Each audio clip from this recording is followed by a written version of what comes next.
Hello y'all on YouTube, this is Rob with Rob's Nerdy Knives. Today I have a very interesting review, impressions of a knife that I've had for a while that I've enjoyed. This is the Microtech MSI, and this is a really cool knife. This is an orange G10. They make these in different materials. Some are in FRN. I think eventually they're going to be coming out in carbon fiber, which I'm looking forward to. And then I'm hoping at some point some people will start making custom scales, right? But anyways, this is the MSI, and the knife name, MSI. And it's made by Microtech, USA made blade. Very, very cool. Sorry for all the dust on my table there. Anyways, the designer, I believe it's a Marfione design. So I believe he's the one who designed it because he has some Marfione customs that are made out of this. So I'm going to go with that. And this, talking about the handle, liner, and the material. So G10, we talked about that. The liner inside, well, there is a titanium backspacer. That is a steel clip. Kind of wish that was titanium, but that's all right, you know, but it is titanium backspacer. This is the ram lock. That's their locking mechanism. It's a take on the axis lock or the crossbar lock, but very different. Has a spring in the middle. It kind of reminds me of a sort of a hybrid of a crossbar lock and the ball lock, the cage ball lock that Spyderco did. So it's sort of like you put those two things together and then you have, I think, the best of another world. And anyways, kind of a cool lock. The blade material is M390, but it's M390 MK. At first I had heard it's like some little cheaper version, but it's actually supposed to be a little more refined version, more consistent version. It's supposed to have better corrosion resistance and maybe better edge retention. I don't know if that's true or not. I'd heard earlier some of the materials weren't heat treated well. Mine seems to be very well heat treated. When I was stropping it to kind of get it from, you know, razor sharp to crazy sharp, which I have now, it took me a while. It wasn't very easy. Usually softer steels take a long time for me to strop, and this one didn't. So there's that. It does have a thumb hole or fuller hole, whatever you want to call it, and the ram lock. So you have two opening mechanisms, right? You can use the thumb hole or the fuller hole, so both of those work. It is a larger blade for sure. We'll do some measurements here in a little bit. And it is sort of a, I guess you can call it reverse Tonto, sheep's foot modified, Warncliffe, I don't know. It's got the bow at the belly. It's got a little bit of round. It's got a little, you know, flat up here. This nice swedge for turning your cuts and stuff. It is pretty robust, pretty thick. I'm going to say it's probably going to be like 0.12, 0.13 inches thick, I'm going to guess. It's not super thin and slicey, but it's definitely a slicer. I mean, it'll cut. It's got a pretty robust, thick blade, so it's definitely a work you can choke up for sure. It's got some nice jimping up here on this blade and some jimping back here if you're doing a reverse cut holding it, or if you're doing a pull cut, right, like that, you know, depending on if you're cutting through leather or plastic or cardboard. So it does have these, I guess a ram lock has these sort of actuation buttons, I guess you can call them ram lock buttons. What this reminds me of is the Microtech autos, the OTFs that they have. And so theirs look like this. And that's what I think is kind of cool about this locking mechanism. It's situated right here like this so that you don't have to, like traditional on axis lock, you have to use two fingers, right, on an axis lock. But this one, I can do one finger just like that, and it works just fine, both left-handed or right-handed. So that's what I think is really cool. This ram lock is kind of a ambidextrous and meant to, you know, it can use one hand, so I don't have to come up here and do that. So I can hold it down here a little more secure and flip it just like that. And that's kind of a neat mechanism because it doesn't wobble in there. Like the crossbar lock has that lock that kind of goes back and forth with the mega springs. This is held in place by a single spring that's down a slot, if you will. It's kind of guided through where it's supposed to go. So that's kind of cool, and I think that's nice. What else? How does it close? Same thing. Just deploy it, and you can use it to lock and, you know, open and close it, right? So that's kind of nice. What else? Let's go into the weights and measurements. Ooh, I was touching it. There we go. All right, so this weighs 5.29 ounces. So it's not a little knife. It's not super heavy either. 5.35, 5.29. So, you know, we got some weight to it, but it's a pretty robust knife. So let's do some overall measurements on this thing. So from tip, let me get right there from the tip to the end, we are looking at just shy of 9 inches. I mean, boy, yeah, you're just like one 1/8 or 1/16 of an inch shy of 9 inches. So it's a big boy. It's not a little knife. And if you look at the handle grip, I mean, if we were to go right here, we're at 4 to 4 1/4. If you take the full finger choil that you can absolutely use, you got 5 1/4 inches. So I mean, I have large hands. I got plenty of room right here. If I choke up, plenty of room here. So extra large, double extra large, triple extra large hands, absolutely big hands could use this knife. So if you're looking for a big user knife, this will certainly do. From the tip of the blade to the top of the handle, we are at I would say 3 and maybe 7/8 of an inch, maybe yeah, about 3 and 7/8 of an inch. Cutting length, we are right at what are we at? We are at that's going to be like 7/16 of an inch. So I'm going to say 3 and 7/16 of an inch. Just 1/16 of an inch shy of 3.5 inches. So, you know, pretty good amount of cutting length. Definitely going to be a nice ability to cut there with that. So let's go ahead and measure the blade stock thickness. And that, I think, is going to be pretty robust. So let's see. All right, so I was completely wrong. I thought 1.3. We're at let's do that again. Yeah, it's 165 thousandths of an inch, so 0.165. Closer to, if you went between 1/10 and 2/10 of an inch, it's closer to 2/10, right? But it's right in between that, but closer to 2/10. So 0.165 blade thickness. So that's pretty good. All right, so what is this? Well, what category is it in? This is where it gets up in the air for me. It's a little confusing. What I paid for this knife, I would have put this in the high-end category, right? But what the knife is now listing for, and when I bought this knife, it was listing like the same price at a whole bunch of different places. And then all of a sudden it came out and it was listing for a different price. So I don't know what the variations are. And that's really frustrating for me with Microtech, because they can slap a coat on or take off a letter on there and suddenly the knife is $100 more, and I do not understand that. So I paid $350 for this. So this would definitely be in the high-end category for what I paid for. I'm probably going to resell this because I've got a stitch now that I like. But I'm seeing these at $250, $260, $280, you know, so almost $100 cheaper. So I feel like I don't know. I feel like I kind of got ripped off because I bought it when it came out and I was super excited, and it looked like it was a fair price everywhere else.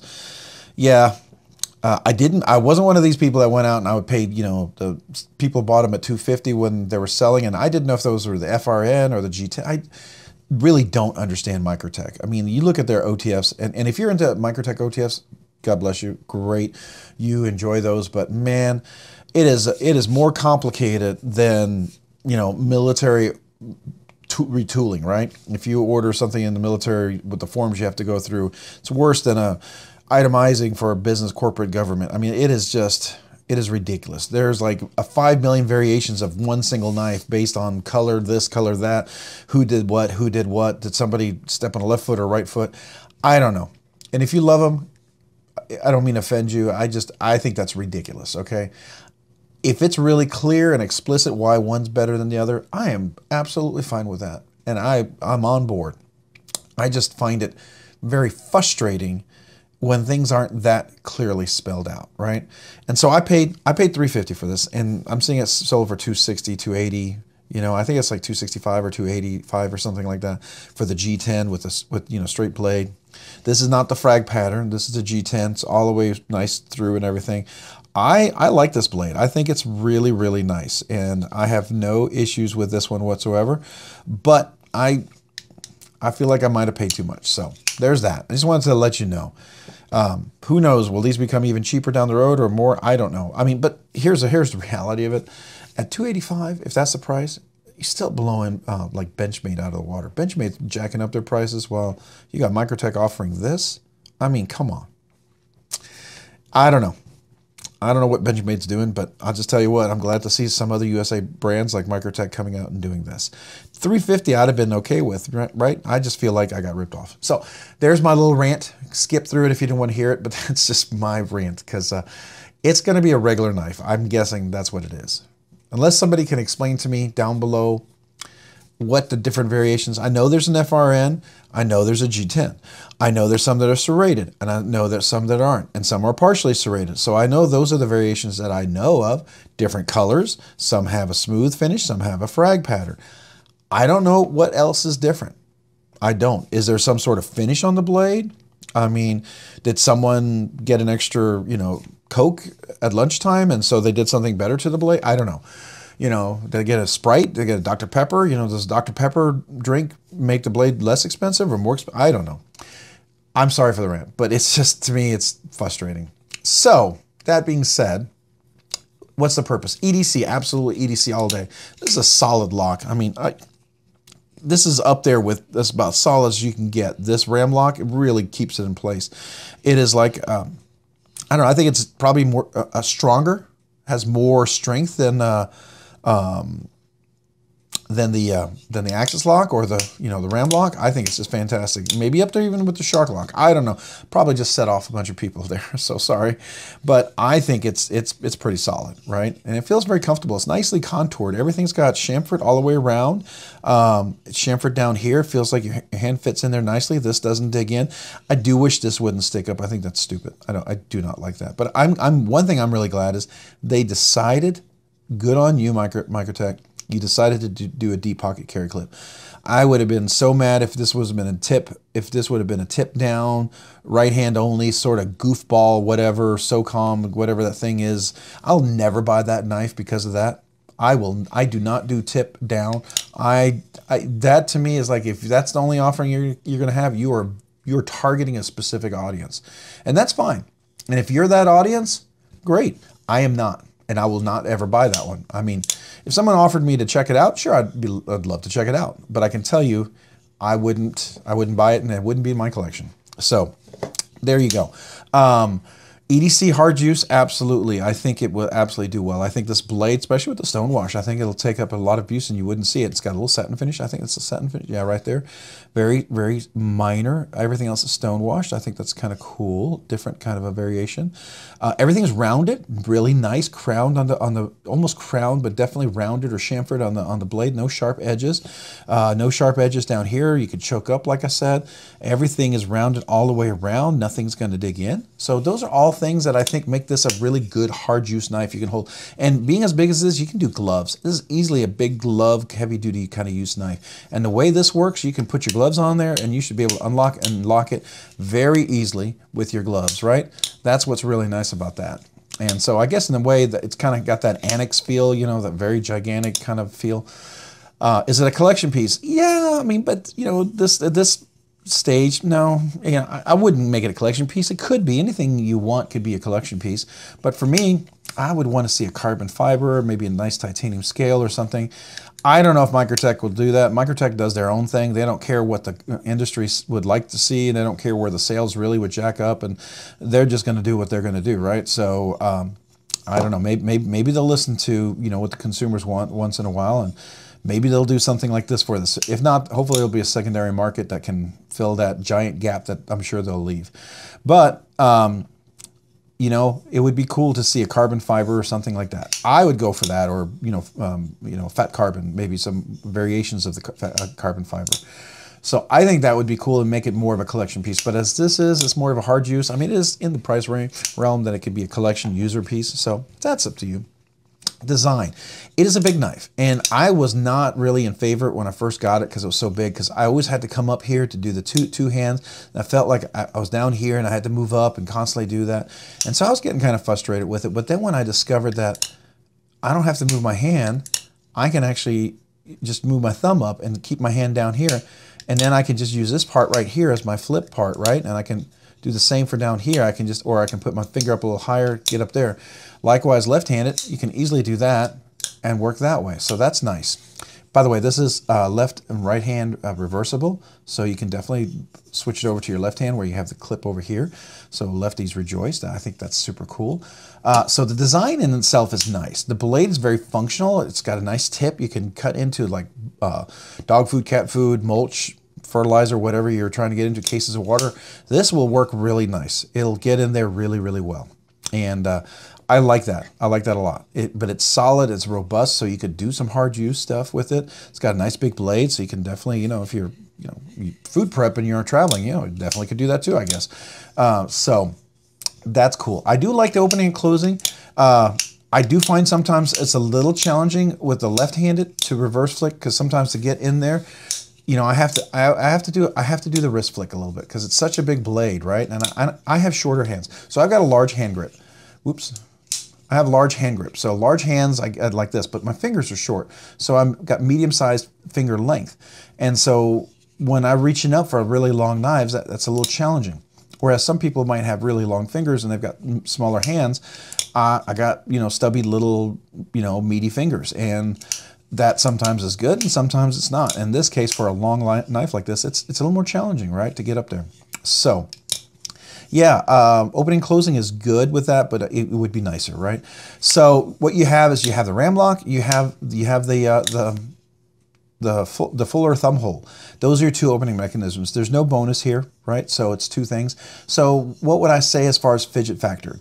I would give this a fidget factor of,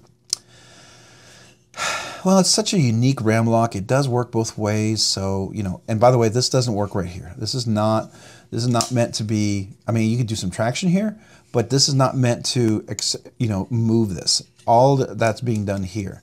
I think it's just to give you some texture. If you're up here like this, I can't move it that way. I can only use it with the ram lock, just so you know. The fidget factor, I think on this one's going to be a solid 4. Definitely a solid 4. The ram lock is what gives it the 4. This would have taken a point or two off because it's hard to work, at least for me with my shorter fingers, right? I can still work it, but you know, left-handed I have to do a little flick. I mean, thumb is perfectly fine. Thumb is great. I can use that. But reverse flick, I got to get up here and I got to kind of get a little flick going, because I can't really just get in there and flip it, because you can't really get in there without, you know, doing a little swoop and scoop and getting it up there, right? So there is that for people with large hands. Now, if you have extra large, double extra large hands, I mean, it might be a lot easier for you. So fidgety goodness based on that 4 out of 10, I'm gonna give it an 85. It's a solid B+. It's a B to B+, right? So 85 to 88, it's not quite an A-, but it's definitely a B to B+. It's good. It's different. The ram lock really does it for me, right? And this does work, but it's just, I think it's the size and the shape of the blade. That's what makes it a little more challenging, and I have to do the wrist flicks. So for me, that's what takes off points. I think if you have larger hands, you're going to really enjoy this. If you have smaller hands, you might also enjoy it using this thing right here, using it like an OTF. It's kind of like their OTF button. That works just like that. And so that's really nice. I mean, I can even use the forefinger like this, see? And I don't have to put my thumb there. I can just use a forefinger. So, I mean, there's that. So, you know, how many knives do you know that you can accentuate, you can open and close with your index finger, you know, with, you know, left hand or right hand? That's kind of cool. So yeah, it's a solid 85. It's a B to B+ for sure. My thoughts overall, is it recommended? You know, it's one of those things where I really like it. I think the locking mechanism is good. I like it a lot. I think for people with larger hands, it's absolutely going to love it. Even for large hands, I think you're going to like it. I like it. The problem is I got a stitch, and I got to tell you, with my stitch, let's see if I can find it real quick for you guys. I got a bunch of stuff over here. All right, with the stitch, what I'm finding for this, and I'm carrying this one a whole lot more, is I can choke up and get in there a little nicer, right? So for me, oops, the thumb hole too is I can get my whole thumb in there and really do a full flick, right? And so that, to me, that's really nice. I get my whole thumb in there, and of course I'm doing this on camera, so let's do it correctly, like that. So I can, sorry, okay, I was doing this before. I don't know what's going on. I was making me a liar here, right? So, but anyways, I was doing that with very minimal wrist flick. Like I didn't have to totally accentuate it. I could get it going like that, right? So that was nice. Maybe I need to put a little more oil in there, but anyways, I enjoyed that, and the blade shape was a little easier for me to work with this way and everything. I would love to see a different clip though, but that was nice. So I did enjoy that. And so I'm enjoying carrying the stitch over that one. Now the blade shape may be the factor for you. You may hate this blade shape. I think this is a Borka design, kind of a Borka Marfio sort of collab design. This right here is a I don't know what there's dot on there for. A dot after the MK390. And there's not a dot after here. So I don't know what the dot means.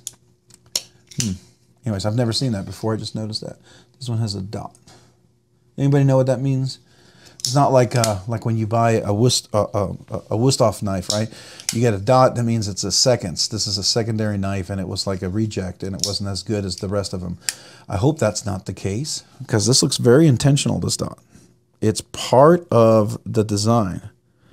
I don't know if it's supposed to be like a, in circles, like a, registered copyright or something. I don't know. Anyways, if you have a stitch, can you tell me if you have a little dot there as well? And I'm kind of curious now. I just noticed that. So, and the edge is ridiculous on this thing, by the way. So, needless to say, you can see it's a little bit smaller, not necessarily a smaller blade, but I can definitely choke up and get a really nice strong grip as far as that's concerned. And I can still do the same thing down here, but the handle, I want to say the handle is smaller. It feels more controllable with this one. I guess it's because of the curve. Feels like you're more in control of it, whereas that one's a little bit longer. And I can be back here, and because of the curve, I don't know. So I'm just carrying this one a lot more than I'm carrying this, so I'm probably gonna put this up for sale. But this is still a pretty cool knife. So is it recommended? Yeah, I'm walking around the bush. I'm beating around the bush. I don't think so. It's not recommended because I'm recommending against it. It's just I'm not recommending it, okay? It's a cool knife. I like the knife. I think it's great. I think for a lot of people it could be an absolute banger of a knife. You'll love it. I'm not feeling it. I would love to see this in a smaller version. I mean, this is like almost 9 inches. I would love to see a 7.5, maybe 7 3/4 inch version of this. Take off about 1.5 inches on this and downsize a little bit. Keep the same lock, keep everything like that. But I think that would really, really, really, really make it a much more EDC cool knife for the average person. This definitely feels like a good work tool. Definitely feels like, military, whatever. Absolutely military grade. I have no questions about that. And I think that was kind of one of the ideas behind it. And I'm fine with that. I think that's superb. And if I had gloves and I was needing a knife, this would be absolutely fantastic. I'm just not recommending because most of my stuff is just EDC, everyday carry, right? And this kind of falls into that line. This one just fits better in the hand. I can work this one better. It's more comfortable in the hand, right? So for me, this one just works better in the hand as opposed to the MSI.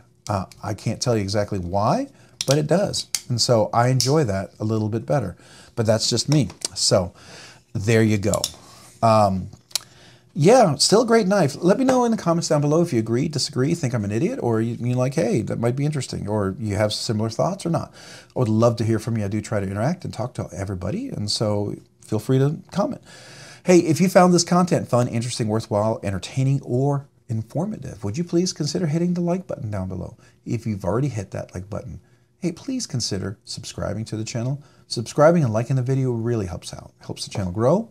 Helps me to produce more content, do more things, and ultimately more things for you guys. So thank you very much to every subscriber that's out there. I really appreciate it. And also to my channel members. And if you haven't thought of being a channel member yet, take a look. There's a link down in the description to how to be a channel member. I would very much welcome you to be a channel member. That's a way to support the channel, and I would really, really appreciate it. Like I appreciate every one of you awesome channel members out there. Thank you to you guys. And if you haven't already, maybe consider hitting the notification button down below so you can be notified of future content as it's dropped. And also, maybe check me out over on Instagram at robs_nerdy_knives. Again, that's on Instagram at robs_nerdy_knives. Hey, thanks so much for watching today. Have a great day and a great week. Bye.